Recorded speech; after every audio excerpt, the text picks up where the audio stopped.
अब्दुल बारी कशफ से कहता है कि यकीन मानो मुझे अपनी आंखों पे यकीन नहीं आ रहा कि आखिर ये सब कुछ सच हो सकता है। जिस पर वो कहती है कि आखिर किस सच की बात कर रहे हो। वो तो सिर्फ एक हादसा था जिसकी वजह से मेरी मुलाकात तुझसे हो गई। इसके अलावा और कुछ भी नहीं था। लेकिन न चाहते हुए भी अब्दुल बारी के दिल में ऐसे ऐसे वहम आ रहे हैं कि वो खुद हैरान हो रहा है। और वो कहता है कशफ को कि कशफ तुम मुझे छोड़ तो नहीं जाओगी। जिस पर कशफ कहती है कि कैसी बातें कर रहे हो।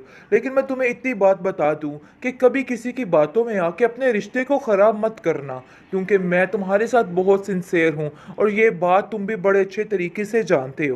लेकिन ऐसा ना हो कि ये बात शमीम बाजी तक पहुँचे तो वो तुम्हारे दिल में और ही बातें डाल दें। इसलिए बेहतर यही है कि उनसे बातों में ज़रा परहेज़ करना, क्योंकि मुझे पता है कि वो तुम्हें कभी भी मेरे साथ नहीं होने देंगी और हमेशा तुम्हें और मुझे अलहदा ही करना चाहेंगी। आगे से अब्दुल बारी कहता है कि अरे फिर वही बात कर रही हो। तुम्हें समझा समझा के थक गया हूँ, वो ऐसी नहीं है जैसा तुम सोच रही हो।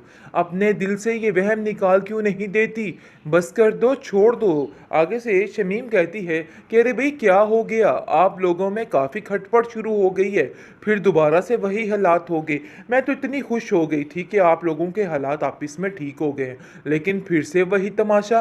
क्या हो क्या गया है। आगे से वो कहता है कि ये सायरा की वजह से काफ़ी परेशान है, इसलिए ज़रा परेशानी में ऐसे हो गई है और इसके अलावा कोई बात नहीं है।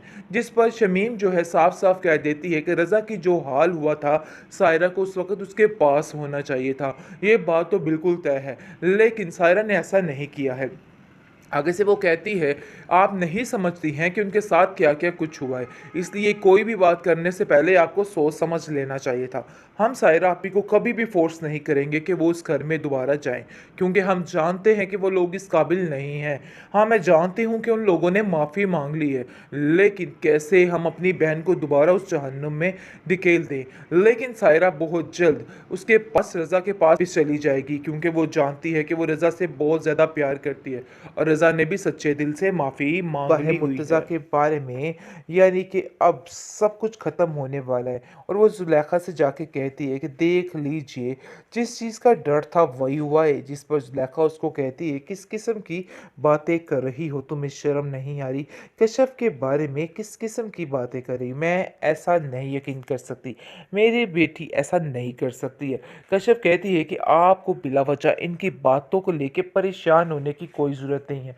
मैं भी इनकी बातों पे ध्यान नहीं देती, इसलिए आपको भी ध्यान नहीं देना है, क्योंकि मुझे पता है कि इनकी आदत है हर वक्त चिक चिक चिक चिक करने की। इसके अलावा ये और कुछ भी नहीं कर सकती हैं। काफ़ी ज़्यादा परेशान हो चुकी है कश्यप, क्योंकि घर का माहौल काफ़ी ज़्यादा ख़राब हो चुका है। बहुत परेशान है बेचारी और उसको समझ ही नहीं आ रही कि वो क्या करे। इसलिए वो सोच रही है कि बस जितनी जल्दी हो सके इस मामले को रफा दफा करे और साफ साफ बता दे। और दूसरी तरफ सायरा जो है वो काफ़ी परेशान है और कश्मकश में है कि आखिर इसको क्या करना चाहिए और क्या नहीं करना चाहिए। वो कश्यप से मशवरा मांगती है, लेकिन कश्यप कहती है कि ये मशवरा आपको खुद करना होगा, हम इसमें कोई भी इंटरफेयर नहीं कर सकते। ये आपकी ज़िंदगी है और आपको ही सोचना है। जिस पर सायरा खामोश हो जाती है और सोचती है हाँ, कश्यप बिल्कुल ठीक कह रही है, और सोचने पर मजबूर हो जाती है और कहती है कि मुझे इन सब चीज़ों के लिए थोड़ा सा वक्त चाहिए। जुलेखा भी उसकी हिम्मत बंधा रही है और मुनव्वर भी। वो दोनों कहते हैं कि हम तुम्हारे साथ हैं, तुम्हें परेशान होने की कोई भी ज़रूरत नहीं है, इसलिए टेंशन नहीं लो और दिल से फैसला करो, जो करोगी हमें वही मंजूर होगा। तो नाज़रीन, कहानी में आ चुका है ट्विस्ट, क्योंकि अब मुर्तज़ा वापस आ चुका है और अब अब्दुल बारी किसी भी तरीके से ठीक नहीं हो सकता और अपने दिल से कोई भी बात नहीं निकाल सकेगा, क्योंकि शमीम को एक नया बहाना मिल जाएगा, एक नया ट्विस्ट सामने आने वाला है। लेकिन बेचारी कशफ काफ़ी ज़्यादा सफाइयाँ पेश करती रहेगी, लेकिन ये कशफ की बात का कोई यकीन नहीं करेगा। अब्दुल बारी जैसा कि ये देख रहा है मंजर, तो उसके बाद काफ़ी खामोश हो जाता है और सोचता है कि आखिर क्या कमी थी जो ये सब कुछ हो रहा है। लेकिन उसके दिमाग में ऊट-पटांग बातें फ़िलहाल तो नहीं आएँगी, लेकिन अनकरीब जैसे ही आपा शमीम को ये सारी बातों का पता चलेगा, वो तो बहुत ज़्यादा एक्साइटेड हो जाएगी और कहेगी कश्यप देख लेना, अब तुम्हारा मैं क्या हश्र करती, चाहे जो मर्ज़ी हो जाए। अब मुझे पता है कि मुझे तुम्हारे साथ क्या करना है। जिस पर कश्यप काफ़ी ज़्यादा गमगीन हो जाती है और कहती है कि नहीं, मुझे यकीन है इस चीज़ का कि अल्लाह ज़रूर मेरी मदद करे और मैं जानती हूँ कि मैंने कुछ भी गलत नहीं किया है। बहरहाल अब देखेंगे कि कश्यप काफ़ी ज़्यादा खुद परेशान हो चुकी है और शमीम से कहती है कि भाई बाजी जान, मेरी जान छोड़ दीजिए, न जाने क्यों आप मेरे पीछे हाथ मुंह धो के पड़ चुकी हैं और आपको कोई काम ही नहीं है।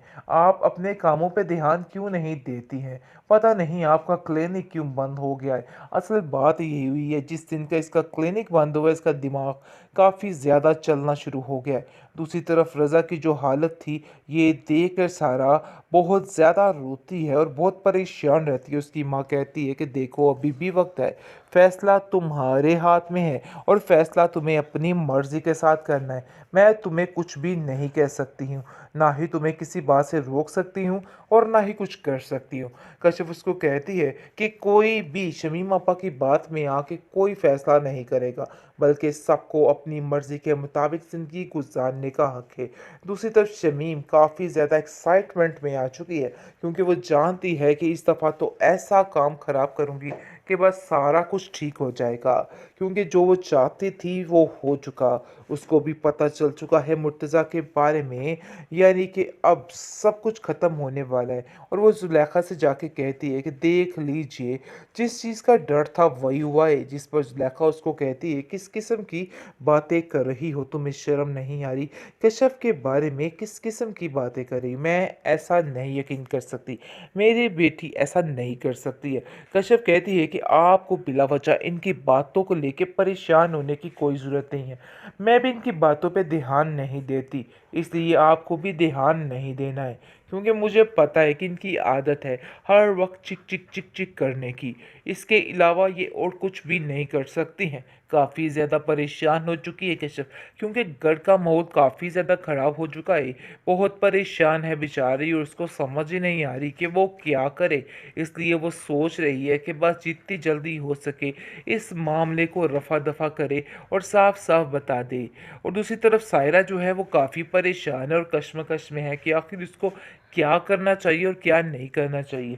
वो कश्यप से मशवरा मांगती है, लेकिन कश्यप कहती है कि ये मशवरा आपको खुद करना होगा, हम इसमें कोई भी इंटरफेयर नहीं कर सकते।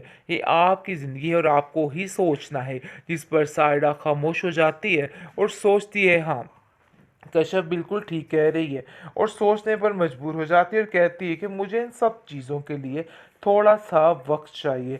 जुलेखा भी उसकी हिम्मत बंधा रही है और मुनव्वर भी। वो दोनों कहते हैं कि हम तुम्हारे साथ हैं, तुम्हें परेशान होने की कोई भी ज़रूरत नहीं है, इसलिए टेंशन नहीं लो और दिल से फैसला करो, जो करोगी हमें वही मंजूर होगा।